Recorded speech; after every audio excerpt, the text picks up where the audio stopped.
Iron and Infrastructure Podcast Introduction.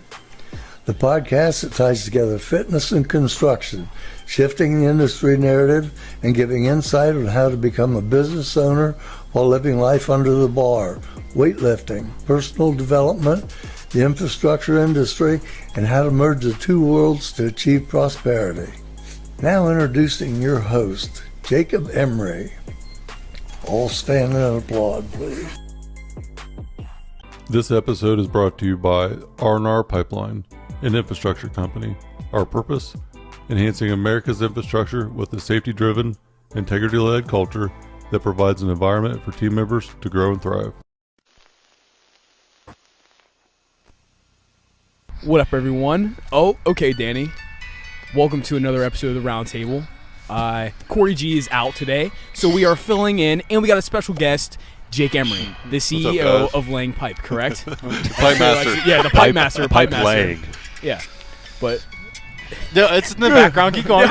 Keep going. okay, but yeah, today, we got Jake on. We're cutting it up. Basically, we're gonna be asking him some business questions, some life questions, dad questions, all of it. So we got Tyler Sealiver on too. Tyler, how about you? Start it off. What question you got for Jake? How'd you get so big? Just worked out, ate a lot. That's about it. Simple science. Yeah, that's it. Let's Simple talk about science. that for a second. Okay, can you define what being not small is for the audience here? What is not being small to you? So, not small is more about a mindset than it is anything else. That's facts. So, it's mental, right? Yeah. Even if you're small, if you think you're fucking yoked, you're yoked. Yeah, right? that's facts. Yeah. It's confidence. That's what it is. There you go. Yeah. All comes back to confidence. At what age did you develop in your thinking that, wow, I am not small? At what age were you not That's small? probably 6. I was going to say, 6 it's years old. pretty early. Were you just dogging on everyone like in the school yeah. playground, basically? Yeah. Yeah. I was always a big boy. So, Yeah. probably 6. Interesting. All right, Yeah. Like, kids didn't want to play with you because you would, hurt them, right? A little bit. Yeah. So obviously, having the not small confidence, breeds into every aspect of life. That's it. Gym, relationships, whatever. But I kind of want to go into the business aspect. I guess having confidence in business and, you taking over the CEO role at your company, let's talk about that a little bit. Go back and listen to the first episode with Jake, by the way. Yeah, of For course. sure. Yeah, It's definitely. that some details more it out a little backstory. bit. Yeah. Yeah. So, really it's all what's your end goal? Where do you want to be at in your life? And for me, I told myself at 22, 23, I'm going to own this company by the time I'm 30. Nobody believed me but me. And then I just went to work, made it happen. And it didn't matter who said I couldn't do it. I knew I could. And then I did. Why do you think you were so certain about that? Like, what? You just fucking absolutely knew knew it Yeah. intuitively. I knew I was going to. Yeah. Yeah. Interesting. Yeah. There's no rhyme or reason why I should have been able to, because even to this day, the way everything happened, I should not have been able to. I was broke. I had nothing, right? But just Was there like determination. a rough outline or plan or some concrete steps that you had in your mind, or was it just kind of flying by the seat of your pants? see the pants. Yeah. Just fucking figure it out. I think that's important. Yeah. To Don't kinda follow understand. the rules. Sometimes you just There don't are have no the- rules in business. Right. Yeah. Go to business school, okay? Yeah. But Then what? that's not going to teach you how to run a business. Go work for a business, or start Yeah. a business, however you want to do it. Yeah, I think that is a true testament to what we do here at Max Effort. Think about how quickly things change and how things move and everything. We're For sure. pivoting this way and that way all the time. Yeah. So it's hard to even have a plan. There's no traditional business anymore. I mean, you look at school. You go to school to learn, right? Education. A lot of school is memorization. Well, I can get on my phone in 10 seconds. I can tell you anything I can learn in school. Mm-hmm. So I don't need to know everything that you were taught in school, right? Yeah, it's I need to know about taxes, finances. Them things are more important than the 7th president of the United States. Yeah, it's just a regurgitation of information. Yeah. I think the biggest thing is here is we run into problems all the time. There's always some new issue or some new thing that we have to work on. And I think the biggest thing is we all are very quick at finding the solution. And that's pretty much the mindset you have to have is solution based. You have to have that mindset. Yeah. So I am in the solution industry. I'm not in the problem industry. Do not bring me a problem if you don't have a solution. I don't care if it's right or wrong. It might be a bad one. I might say that was horrible. Let's think about this. But do not bring me problems. I want solutions, to come with it. Yeah. I look at problems like opportunities. So something comes up. The plastic bottles can't get plastic. That was a problem that became an opportunity that actually changed the business for Max, right? Yep. It ended up being a good thing. So when something happens in your business or in your training, whatever it is, figure out what the solution is to make something bad become good. So I'm all about glass half full all the time. So yeah, do you have like a lot of your workers come up to you with problems and solutions? Is that like in More their problems. mindset? Even management, it's majority problems. Yeah. Gotcha. Yeah. So how do you foster that kind of mindset? Is it kind of like a teaching moment where you're sitting down whiteboarding, with people, or how do you go about? Depending on the complexity of it, normally I can tell them right away what to do. Gotcha. Come Okay. with a problem, I already know the solution because I've been there and done it. Or, Yeah. it's simple for me. But Do like your, I guess, higher level guys, do like they basically come to you for like the final seal of approval, or do you like instill in them that you trust them with whatever their instinct so is? it depends on the level of it. It'll be Mary Cody. They'll come to us depending on the avenue. Some things, call and get approval for. Some things we give them the go ahead. Depends on the high level, how big it is. But like on the day-to-day operations, I have very little in that outside of a conversation in the afternoon every other day, a review. But I'm in all the scheduling, all the meetings, and the emails. But I'm not in the actual call. So we have a guy that does all of our operational stuff, and I don't do anything with it. So yeah, you're not really handling that. It kind of reminds me of going back to the 4-hour work week when he basically became his own bottleneck, and then until he empowered his customer service team with hey, you have the ability to do these 5 things without the approval, and then it kind of opened the floodgates, for expansion and growth and stuff like that. So. And one thing we're going through right now is structure. It's you guys see it with Max. It's a non-traditional business, but with ours, 85 employees all over Ohio. Different regions, different territories, guys coming from 3 or 4 different states that work for us. We have to have structure and we have to have processes. So a lot of what we do is structure based, and I'm not a structure person, but visionary or whatever you want to call it, I can come up with an idea, but I'm not going to see it through. So everything we do, we're developing checklists. So eliminating human error for what we do is huge because we're in a dangerous industry. Putting pipe in the ground, natural gas, it can get ugly. So we want to make sure that everyone has a checklist of what they need to do and they follow it. We're training in the right way. We're in the process of looking at some different operating systems stuff so we can develop extraordinary systems and not have to have extraordinary people. Where we can bring in people that don't have to be the best at that position because the system will allow them the growth opportunity. Yeah, for sure. Because whenever you took over, there were no systems, correct? Zero. There was nothing. Nothing. So can you talk about that? How tough was that process, mentally, trying to even start to get the first system in place? Or where do you even begin? Yeah, where? Right. It was so. The vice president was gone within 6 months, and the controller was gone within 6 months of buying the company. So the 2 people that really knew how to run that business were gone. So it was pretty much 4 of us running the whole entire operation, 3-4 months. And what we did is we started outsourcing. We got smart people in the room, brought in a CFO, hired an accounting manager, and then just started picking the battles, the most important. We want to make sure that we're getting paid, we're paying our vendors, and our guys are getting paid. If them 3 things are covered, the rest of it, we'll figure it out. Mm-hmm. But them 3 things have to be done. You don't want to not, trust me, if them guys don't have a paycheck at 5 o'clock in the morning on Friday, they're going to call you, say, where the fuck's my money at? Right? Like clockwork. Yeah, it's amazing. all week. Yeah. Yeah. And a lot of guys live paycheck to paycheck, so they're looking at it, making sure it's there. Yeah, it is interesting, kind of viewing it as finding where the starting point is, and then from there, then you start to gain a little bit of momentum. You're figuring out how to run the business, even though you might not know where to even begin in the first place. And normally you're not gonna know, but there's gonna be things that come up that you have to figure out what to do next. Mm-hmm. It's a glaring weakness right here. We have no accounting department. We have to get this fixed. Mm-hmm. So we hire people, bring them in, and then it's management, operations, safety. The different departments. There's something that comes up where, oh shit, we need somebody there. And it's been that way, and we're to the point now where we have our team around us. So now we're developing the system for the team. and the processes. That's the kind of the next stage. So let's talk about the team building process. What are some of the characteristics and values and abilities that you look for in your employees? So we have a very good safety culture. We actually won an award for a safety award. It was massive. It was throughout the United States, thousands of different companies. We were number one. So safety is the number one value. Quality is the second one. Our quality of work, what we go do with the final product, our name's on the side of the truck. We want to make sure our quality is always there. And then, teamwork, integrity, them are different things. We want our guys to represent the company very well. No different than I would, walking down the street, talking to a homeowner. Our guys, we want them to buy into what we're doing, and they have, They have. We've created the culture and allowed them the opportunity to voice their opinion. So we have safety teams. They'll come in once a month. They'll sit down.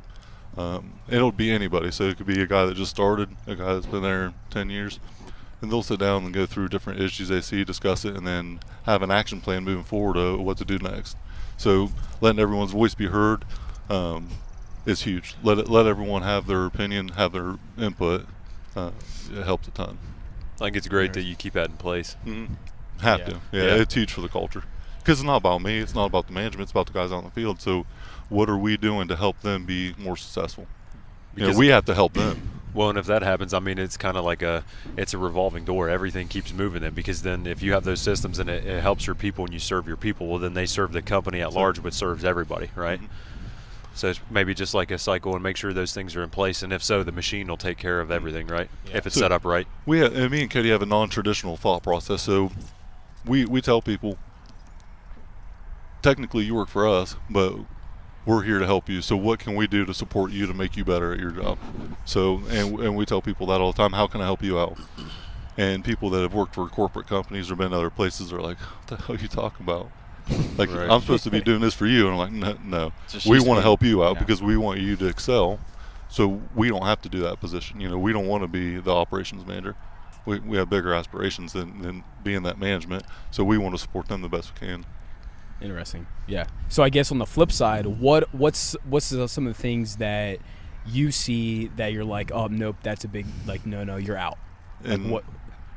Give me more I guess what are what do you have zero tolerance for? Yeah, zero tolerance. You mean what's a red flag? What are the red flags? Because I'm assuming with some of your guys, you the turnover. Aside from safety, are they getting a warning and then anytime. So a lot of people want to tell me how great they are and not go do it, right? Don't come in and tell me you're the best.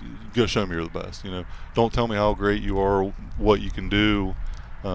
I've been doing this for 30 years. Well, I don't care what you did for 30 years because you weren't here doing it. So, do you operate the way we do? Normally, people will show their ass pretty quick. So, sometimes it's better just to keep your mouth quiet and people think you're an idiot than to open it and confirm you are. Yeah. So, people that come in with that chip on their shoulder want to prove a point. Got to be the loudest guy. It doesn't work in our industry. It'll get exposed real quick. That sounds like it probably carries over into the gym and other parts of your life too, right? Yeah. You see some little dude walk in, he's telling you can bench press 600 pounds. You're like, all right, right? Better right away. Yeah. And it's the same. You can normally spot it pretty quick. Yeah, for sure. Bullshit. Yeah. Yeah. So you mentioned that turnover, and obviously that'll expose itself, because if it's only a matter of time before somebody weeds themselves out, especially in an operation as sophisticated as yours. You require the diligence with safety and everything. So aside from the team as a whole and whatever group or team they're working with, say it's out in the field, aside from them operating and managing the safety of it all and the teamwork of everything, that'll show itself, and that'll showcase and let. So if someone's paying attention, long story short, they can watch, and after long enough they'll be like, okay, I see from their actions that I should work this way. So let's say someone's there, or it's a handful of people, and for them it's a culture problem.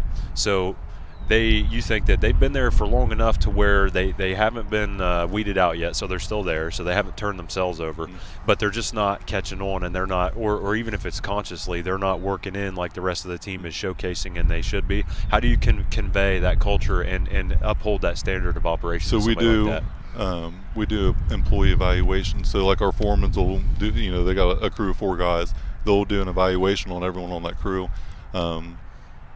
We do 15, 30, and I think 45 or 90 day, from new hire. Yep. So we do evaluations on everyone and go through, and then we sit down with them, say, here's where you're good, here's where you're bad, here's what you need to do to improve. If it's all bad, here's what you need to do to improve, or we're going to have to let you go. And transparency is key. Yeah. Being honest with someone, like, hey, you show up late too much, you show up late again, you're out of here. That's it. We're not going to motherfuck you. We're not going to cuss you out. We're going to just tell you this is what we expect, and if you can't do it, then someone else will. And that's Sure. it. Yeah.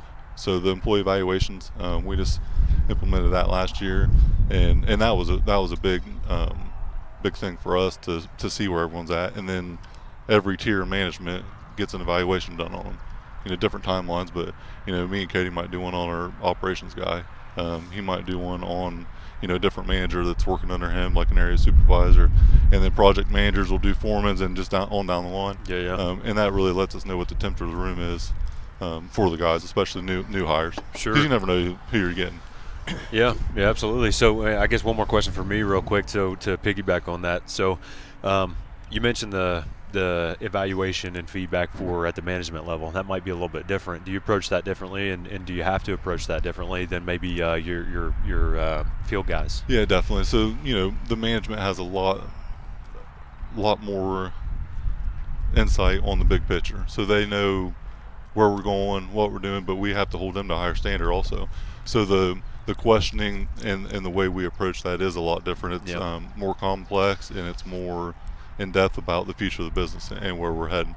And then handling situations, different things that come up, we'll address them immediately. So, if a guy fires someone and there's, confrontation, whatever it might be, we'll address it then and take care of it. So we won't let it ride until it's time for that evaluation.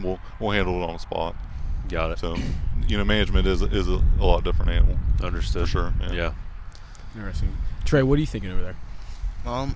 Well, so I remember last time that we had Jake on the podcast, he talked about that one of his big things on just how he had so much knowledge in the business in the first place is that he grew up in that business. He was working there. He basically worked all the different positions and everything like that. So I was kind of curious, once then you got to that management role and you kind of had the opportunity to assess the business. What were some things that you were damn, when I was working there in that position, that really sucked and I want that to change, so I want to go back and be able to change that for them. Great question. So being surrounded by incompetence for as long as I was allowed me to advance very quick, because there wasn't a lot of people that had my mindset. And a lot of people thought I was lazy because I wasn't working the hardest. But I was out working everyone from an intelligence standpoint. Mm-hmm. So I might not be the guy that's down in the ditch working my ass off physically, but mentally I'm 100 steps ahead of everybody. And as that went on, we fixed so many things that were wrong. So it allowed us to develop, moving forward, the ability and the skill to eliminate incompetence. I learned more about the business in general from watching it done the wrong way than I did watching it being done the right way. Yeah. So what we've done is fix the things that we knew were wrong, and we created systems, or we're creating systems to make it almost idiot proof. You don't have to be that smart in the industry to do it. So we want it to be more training and education throughout what we have to do, and not rely on the ability to catch on in the skill. And I grew up kind of redneck little school, race motocross, always, on equipment, whatever. So I understood this from a young age. That's going away, between just social media, just the nature of the beast. Right now we don't have a lot of farm boys coming and working for us. Not a lot of guys that grew up doing this. A lot of them do it because it's an opportunity to make money now, where before it was everyone did that was it. Construction was huge because no one could afford to go to college or didn't want to go, and it's going the other way now. Everyone wants to go to school but don't have a direction out of school. Interesting. Yeah.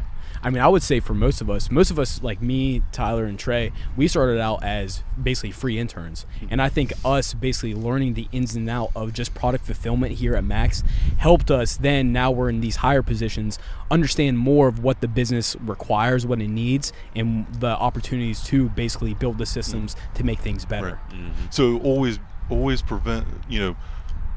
bring value. So like you guys brought value with no expectation of return, and your value showcase itself and then provide an opportunity. So anytime I seek out someone, whether I want advice or just to network with them, I'm going to them to give them something, and I'm not asking anything in return. And normally you'll get respect right away. But if you come to me and say, hey, I want to start this business, can we do lunch? I'm not just going to sit down and say, yeah, let's do lunch, tell me about your business. I'm going to say, hey, send me an outline of what you want to do, go through all the steps. And then if I know you're about it, I'll sit down with you. Hell yeah, I want to see everybody do good. Yeah. And it separates people when you go to them offering something for nothing, no expectation of return. 1,000%. Because I think, most of us, we would just come in here for hours, literally pack sacks. The first few months I was here, I didn't ask a single fucking question. Because just like you said, I'm the type of person who, I'm not going to just say something to say something. Right. I'll just, mind my own business and listen and acknowledge and stuff like that. Fly on the wall. Yeah, fly on the wall and just like listen and observing, but also putting in hard work, Well, and you're also developing a skill. So when you came here, you probably didn't know what direction you were going to head. No. Right? You didn't know that you're going to be the graphic gangster. Fuck like no. You didn't know that, right? You were just here doing your test boosters, right? You always talk about that. But you provided value, and then you figured out your lane. You figured out a niche, and then you made the opportunity happen. Yeah. So what advice would you give to someone who's potentially in their first job in their career? How can they basically separate themselves and get that, advancement? Because probably a lot of our listeners are not in an environment like this where it's easily that attainable. You can just say it, but more like prove it. So figure out, first of all, do you fit that culture of that, whatever industry you're in, do you fit the culture? And what do you want to do for the rest of your life? For me, do I want to be, putting pipe in the ground myself all the time? No, that's not my end goal. My end goal is freedom. Freedom of time and freedom of money I talk about all the time. I want to provide financially enough to do whatever the hell I want. So what is your end goal? And if you figure out what you want to do in your life, then assess your current situation. So are you in an atmosphere that you enjoy being in? Are you miserable going to work every day? If you wake up miserable every day going to work, it's probably not for you. And so many people get stuck being comfortable because I got a paycheck. I'm good with what's going on in my life because I got money coming in. But that's temporary. Or you're going to be miserable the rest of your life. So figuring out what your niche is, figuring out what makes you happy, that's the most important thing. And then after that, translate that into what you want to do career-wise. Not a lot of people don't know. And I didn't know, but I knew that when I was young, I was like, I'm going to go work, make money. And then a couple years doing that, I'm like, you know what? I'm going to buy this fucker. So to go right off this real quick, I know G kind of has talked about this in the past too, is like, what is your version of a perfect day look like? I can wake up when I want. I can do what I want that day. And I can do it on my time. Because now it's different, So what are you doing? I want to know what Jake Emmer is doing on a his daily. perfect day. Well, I mean, right now I'm smoking a cigar, talking on a podcast. Hey, guess what? I can do it, right? Yeah. I mean, I'm kind of a psychopath. I wake up at 3. I want to train, for a few hours. Go home. Normally, audiobook, emails for an hour. Go to the office, and then I'm starting to lay my day, my weeks out where every day I pretty much know what I need to do, and then I know what can carry over. Yeah. There's action items that have to be taken care of. Like today, this has to be done. Most of the time, they'll have it dialed in where, okay, I got to get all this done. Well, that's going to take me 2 hours. What else can I do this day? Or, it's a nice sunny day out. I want to go home and hang out with my daughters. I'm going to go do that. So you're fucking dialed now. It's a lot better now. It used to be, 15 hours a day just to survive, building the business, the processes, getting the people in place. Now it's starting to get to the other point where we're going to, excel the process and start thriving in the business. This is the first year that we've actually, the priority is production, making money. Before that, it was survival until this year. Yeah. May will be 3 years in business. and this is the first time that we focus on making money. Because that was gonna be like my next question too. Is like it's midway through April right now. Like, what are you most excited about? Maybe this year and or next year. So we just implemented a job costing software that will help us a ton go to the next level. So kind of like what you guys were doing at Max, we'll know every day exactly where we're at on a project. Every project we have, it'll have a percentage of completion. It'll say financially where it's at, and we just implemented it a couple weeks ago. So we're in the very beginning stages of it. That's where we're at right now, and I'm pumped. So it's going to allow me a lot of flexibility, and it's going to eliminate a lot of human error. A lot of spreadsheets, pulling a spreadsheet after I asked for it, and then numbers not being put in right, or just it not being done correctly. This will auto-populate everything for us. So I'm pumped. I'm huge. excited. Yeah. I've been working on it, trying to get something like that for a few years, and we haven't had it. Well, congrats. Yeah. Is it time for a break?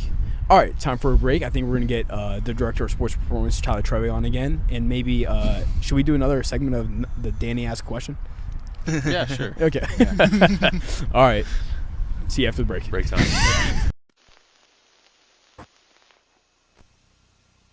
And now with us is Max River Muscle Athletic Director and Director of Sports Performance, Tyler Treadway, with the NSF Amino Recovery. Take it away, Treadway. Mr. Small Arms, Ooh, hello. can you read this blue and orange sticker for me? Ooh, I think What it is says that? it says NSF, does that Certified Sport. Boom! NSF, Certified for Sport, the same amino recovery you're already taking. Just now we put this label on it to make it certified for sport. So what they do is they test every ingredient on this label to make sure that the values match up. So if we say that there's 5,000 milligrams of glutamine, there's actually 5,000 milligrams of glutamine in here. We're not lying to you. Everything that we say is in here is actually in here. On top of that, they tested against 400 ingredients to make sure that you won't fail a drug test. Coaches, athletes, you can take our product knowing that it is safe and it will help you get the results on and off the field. Hit me up, Treadway21 at maxeffortmuscle.com, Treadway21 on social media, so I can help you get better for your sport. Awesome. Thank you, Mr. Treadway. Back to the show. Okay, we are back. Thank you, Mr. Treadway, for that amazing NSF ad read. It was definitely scripted. But now I think it's the people were asking, small arms. They love the small arms, ask a question. So we're going to bring it back. So, Danny, take it away. Yeah, we're actually going to call this Small Arm Says. So Okay. this is my segment now. So just a heads up. Small arm says, okay. Yeah, sponsored by Not Being Small. Yeah, Arms Army, shout out. Yeah, Arms Army. Follow us on social.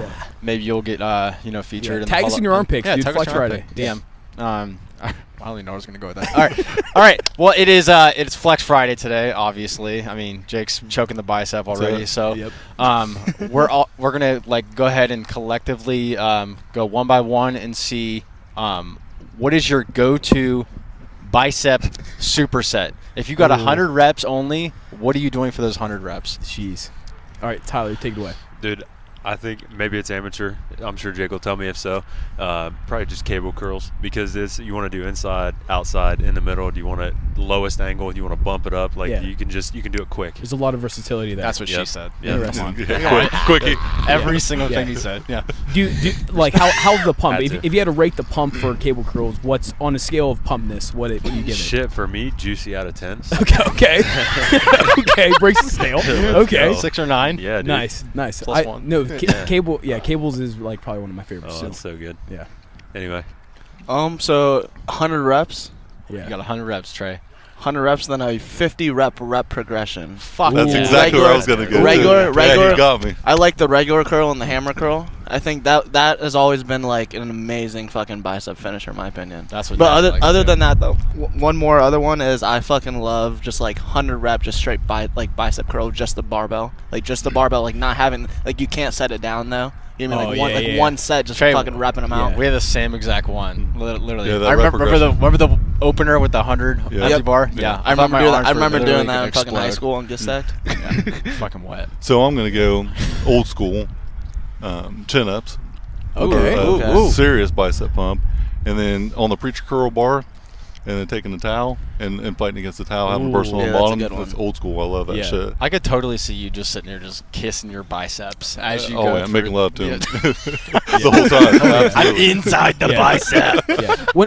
Yeah. So we talk about like speaking to your biceps. What are some of the things you say? He's to your trying to be biceps? serious. Look at him. Well, I mean, you have to give them confidence. Yeah, of Like, course. you're fucking Yeah. beautiful. You're big. You know, Yeah. you look fucking good You're today. big. You gotta talk about it, right? You're beautiful. Just reassure it. Yeah, for sure. Yeah. See, and what's crazy is that it's just not for a reason. Like your biceps hear that, and now the pump will start to get nastier. Dude, I had to tell him a couple months ago, you fuckers are in the Hall of Fame. Yeah. The Fight Master. Yeah. Like, that's real. Yeah. You know? Is there ever like a conversation where maybe they're not hitting, the pump's not there? Do you ever like give them a talk? Basically. Yeah. You gotta rub a little bit, you know. said Come yeah. on. Like, wake up. Yeah, Let's you go. got, like, Oh, you got to give them a ride. Jake's Like, putting Absolutely. icy hot on guys, him like between today's, sets. like on Fridays, like today's the fucking day. Where you guys at? Sometimes you gotta soft, rub them. Sometimes you gotta smack the shit out of them. Like, hey, let's go, motherfucker. Like, Oh, it's time yeah. to go. Oh, yeah. Yeah. Yeah. Don't No, that's- ever let anybody tell you. You know, you're that's small. amazing. So, all right, I'm gonna go. So my go-to Good boy. is I think this might even take the cake for rep progression, because rep progression has like a good pump to it, right? I'm going with the painful pump, and this is the throwback old MP LaRon Landry workouts, the 28 method. 28 I'm method. going 28 method barbell That's a good curls. one too. Yeah. That shit. Straight or Yeah. easy? We need I to love bring it. those back. Yeah, for Seriously. real. Sucks. Yeah. Which one? Straight or easy bar? I'm I probably know. straight. Yeah. The straight. You gotta The specify forearm there. pump, the bicep, dude, that shit is painful. Oh, yeah. In high Painful. school, that's how I basically got to being not small. That was like one of the first exercises. That So led I me used to into do being not small. reverse grip, 28 method. Yeah. Oh yeah, That's- that's yeah. fucking wet. Yeah. Some of that. Yeah. I'll tear you up. Because I mean, literally, there was probably that 28 method arm workout. Me and like my bros probably did it 12 times, and we never once finished it because our pump was so fucking Yeah. nasty. That's a good one. That's old school too. That I really like helped one. excel me, because like whenever I started out lifting like 14, I was still fitting into a medium t-shirt. That exponentially helped the process of me getting into a large t-shirt and then now into an XL. So that's my go-to. Good Not stuff. small. yeah. Not small. All right. Well, that was the appropriate place to start, right? Yes, of course. All of right, course. and then kind of going in a different vein here, so kind of shifting gears into like the more of the personal development stuff, so or around that area. So, favorite book, podcast, audiobook that people probably haven't heard about that you recommend. So mine will be, I have two of them. They're kind of together. A book called Who Not How, and then a book called How the Best Get Better. And I'm in a coaching program and go to a different seminar every quarter. And part of that seminar had, they give us books to read constantly. And How the Best Get Better was one that it blew my mind. It was so simple, where it tells you how to manage your time. Growing up, you're structured throughout your whole life. If you have a 9-to-5 job, you're structured. I don't have a clock in, clock out job, right? Mm-hmm. So I have a lot of flexibility in my time.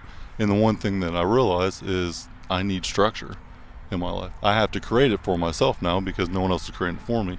But having time management, time set aside, day planned out, what you're going to do, am I going to be super productive today? No, I'm smoking cigars, I'm talking to you guys, right? Yeah. Today I know what it is. This afternoon I will be. I have a list of things I'm going to take care of this afternoon.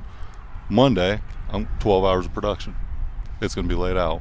So that book kind of opened up the platform to manage time better, and it Made was a game sense, changer too. for me. Yeah. And then the Who Not How, and I've talked about this 100 times. It talks about Michael Jordan. He was the best basketball player in the league, but he didn't win championships until he had people around him. So it's not how was Michael Jordan the best, because he had people around him. He got Phil Jackson, Scottie Pippen, all the guys around him, and that excelled him to the next level.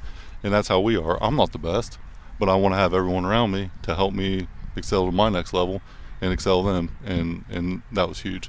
Not how can I do something, who can help me do it. Yeah. That mindset I've actually read some of that book. It's it's really good. It's really good. Yeah. Yeah. Really good. Who wants to go next? Anybody? I'll go next. This is a big old thick book. It looks like a dictionary, but well worth it. Principles by Ray Dalio. So it takes a while to get through it, and you might have to stop and reread the chapter that you just went through. But to really understand what he means and how you can apply it to your life. But I mean, there are so many things in there. It doesn't matter if you're going through something, at home, family-wise, emotionally, financially, operationally, amongst the team with people that you're trying to, like Jake said, be more cohesive to where you're understanding that when you help others that it'll be reciprocal and that sort of thing. But Principles by Ray Dalio. Take you a while, but well worth it. Trayvon? I would say mine would be How to Change Your Mind by Michael Pollan, which is that book specifically though on how to change your mind has to deal with like psychedelic use. So it's like how to change your mental health using psychedelics essentially. And so it's kind of like a casebook study on he was taking like, whether it's like LSD or shrooms or something like that, and like, just going out there in the fucking wild, discovering himself, learning why your mind goes in those certain directions when you're under the influence of those things. Interesting. What about you, Cole? Mine is so I'm thinking about this, and I'm thinking about one that probably no one's read. Now, you may have got an excerpt of this in like high school, but it's actually an essay by Ralph Waldo Emerson, and it's called Self-Reliance. I believe. I think I've heard of it. Yeah. But I haven't So read basically, he writes in this essay, and this is all about having confidence in yourself and identifying who you are. Like, what are the things that you believe in? What are the sort of things that, you walk down the street and you identify that this is you, this is who I am, this is what I believe. And I think that's helped me a lot with the confidence of the fucking WWE promos and stuff like that. Just fully buying into that essay really lays it out, and it talks about like how there's so much power in that. Mm-hmm. So that's my recommendation. Okay. Well, I'm going to go kind of random on this one.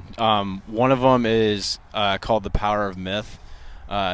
Joseph Campbell's the author. He kind of goes like super deep into like mythology and like the stories in mythology and going into like the meanings behind it and how you can apply it into like real life. So like it's kind of like all about like the hero's journey, like how you're like thrown into the fire and then how are you gonna like emerge from that fire like as a new person. Yeah, so that one's really fucking deep. That one took me like a minute to like really resonate.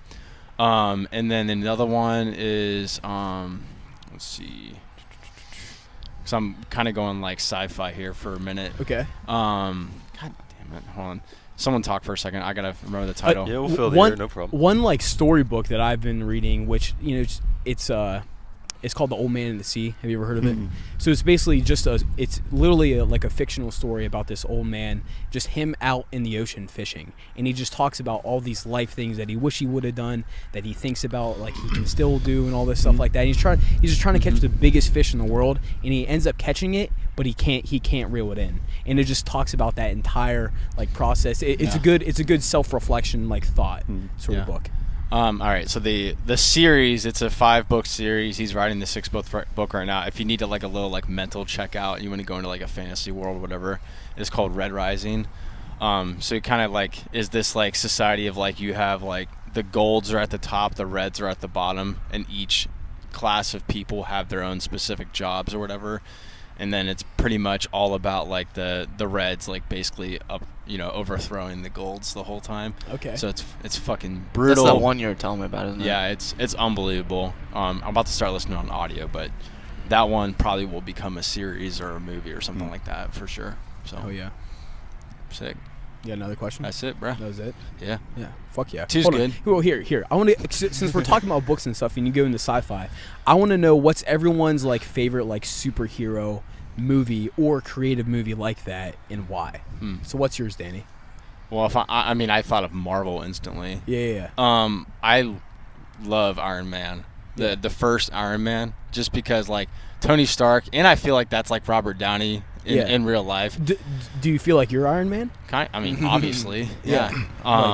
Yeah. Smart, hard rich, hard sexy. AF. Yeah. Smart, cool rich. I don't know. I think like I love his like sense of humor, so he doesn't take himself too seriously, but he's confident as shit. You know what I mean? Like in anything that he does. You know what I mean? So he just like radiates that. That's why I fuck with him. Tyler. I'm not terribly deep into the superhero stuff. No? Never was. I mean, even as a kid, like I knew that it was cool and I knew What it do was you part mean? of culture. All right. Well, So I'll go generic though. Yeah. I got What's an like answer one for you. character you got? Yeah, I got an answer for you. Probably Superman. I knew your basic ass was gonna say that. Well, I know it's generic.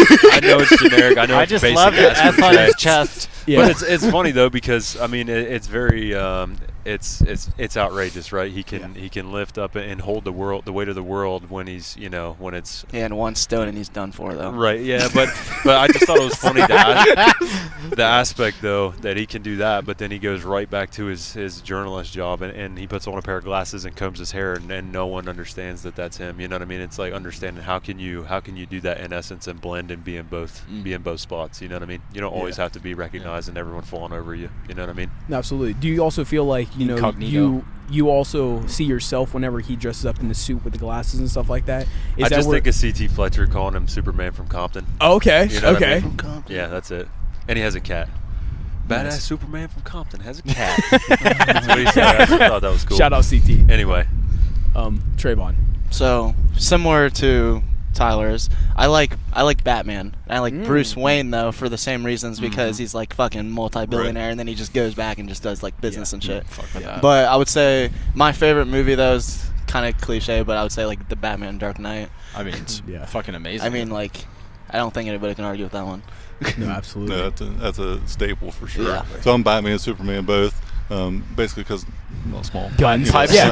Because of pipes. Yeah. I always like Spider-Man. I really don't know why. Spider-Man's Yeah, awesome. I don't know if it's because it's like the underestimated person that was trying to save the world or do too much all the time, right? And always affected people around him.